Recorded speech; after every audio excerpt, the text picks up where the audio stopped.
This is a map of Iceland, and this is going to be the first video in a series of videos that I will be posting about Iceland. So, being that this is the first video, let's take a look at Iceland on the map. Now, this is a map that I picked up at either one of the grocery stores or one of the gas stations in Iceland. So, let's take a look. This is the southern portion. This is the northern portion. Okay. Now, Iceland is an island country. Okay. It is not very big. It's maybe the size of Oklahoma or Virginia, something like that. But anyway, so Reykjavik is the main city in Iceland. It is the main city, and I believe it's the biggest city. And even though it is the biggest city, when you fly into when you fly into Iceland, you fly into Keflavik Airport over here. Okay. Now, Keflavik Airport is close to Blue Lagoon. So, being that it is so close to the airport, most people make Blue Lagoon either their first stop or their last stop in Iceland. Now, on some of the street signs, you will see Blue Lagoon listed as Blaulanid. You see here, Blaalonid. This is the Icelandic equivalent of Blue Lagoon.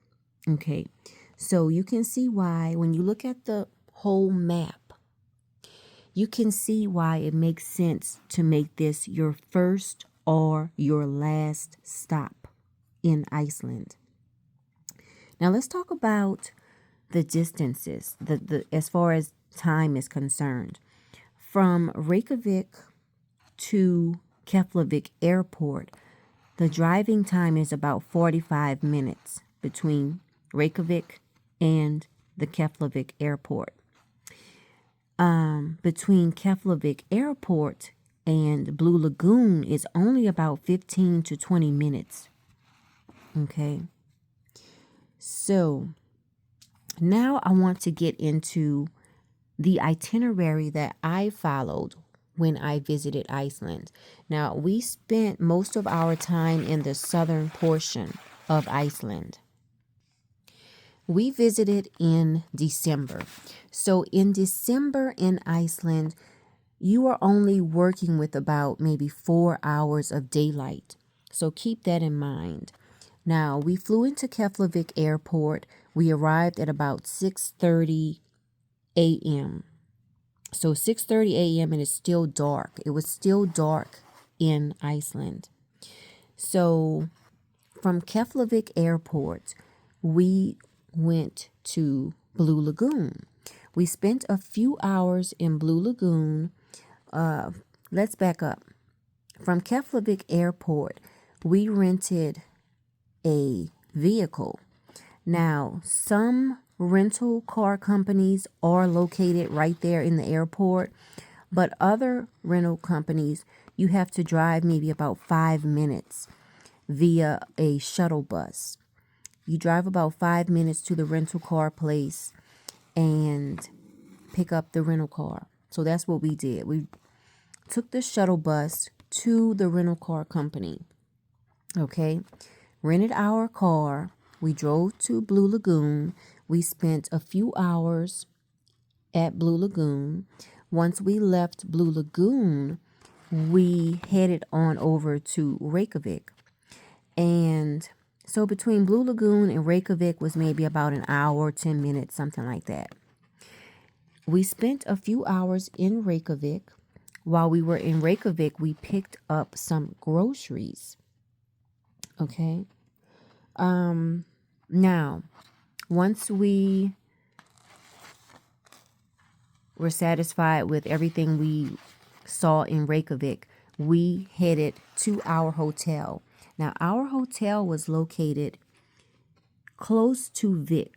This is Vik right here. You see that, Vik? Our hotel was located in this area here. So now the distance between Reykjavik and our hotel was about 2 hours, a 2-hour drive. So we arrived at our hotel. Now, along the way, we did pass up a waterfall. This waterfall is called Seljalandsfoss. And this waterfall, you can see this waterfall during the daytime when the sun is out. And you can also see this waterfall at night because this waterfall is lit up at night. So even if you're driving through this area at night and you pass close to this waterfall, you can see this waterfall. So on our way to our hotel, we did see this waterfall. Okay. So I just wanted to show the map. I wanted to make this first video about Iceland, the map. I wanted to show you the map so that you can see. And another thing is, it's really great for you to see where all of these places are located so that when you are booking a hotel, you will book a hotel in an area where you can see as much as you want to see. Me personally, I wanted to see a lot of these waterfalls. So being that we were traveling in December with limited daylight, I wanted to be as close to these waterfalls as possible. Now, there's something called the Ring Road, and there is also something called the Golden Circle. Now, the Ring Road goes around the whole island country of Iceland, whereas the Golden Circle covers this area here. These are a few of the places on the Golden Circle route. I'll point a few of them out right now. Gullfoss is on the Golden Circle path. Geyser is on the Golden Circle path. Thingvellir is on that path as well, Golden Circle. Carrot Crater. Those are just a few of the places that you will see on the Golden Circle. Now, you can do the Golden Circle in a day. However, if you are doing the Ring Road it covers the whole island country. So the Ring Road takes a few days to complete. So when you are in Iceland and you start hearing people talk about the Golden Circle or the Ring Road, just know that there is a difference. The Ring Road covers the whole island country, whereas the Golden Circle just covers a portion, a small area.